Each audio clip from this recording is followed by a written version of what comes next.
my Bible here, and I just read something in John chapter 10, verse 9, and I just wanted to read it to you really quick. It says, I am the door. This is Jesus talking. I am the door. By me, if any man enters in, he shall be saved, and shall go in and out and find pasture. You know, pasture is like, reference to like sheep grazing and having all of this nourishment and having protection and provision. And when he's saying man, it's talking about everyone, men and women. It's not just men. It says that he is the door. He's the way to enter into this pasture. He has already paid the price. When he died on the cross, it tore the veil between heaven and earth, so that we, by asking him for forgiveness of sins and for him to live within us, this made it possible for us to have communion with God, to have that relationship where we could go back and forth in and out of this pasture and drink of his well, drink of these waters.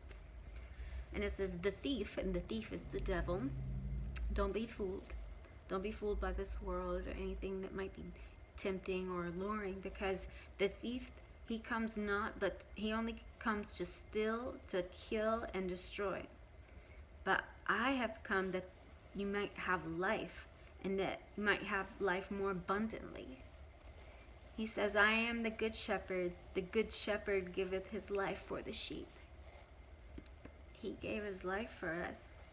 He gave his life so that we could enter into this peace, that we could enter into his presence, and that one day we could enter into heaven with him. And he says, I go to prepare a place for you. My Father's house has many mansions. And he says, I go to prepare that place for you so that I can receive you to myself. He's going to come back and he's going to receive us to himself. He's going to gather us all together, and it's going to be this beautiful like wedding feast, is what the Bible paints this out to be. And he says in verse 27, my sheep hear my voice, and I know them, and they follow me. This is like an intentional, it's an intentional pursuit to follow him. We're making a decision in our hearts and in our minds to follow him, because we see that he is good. We know he's right, and he's not going to tell us a lie.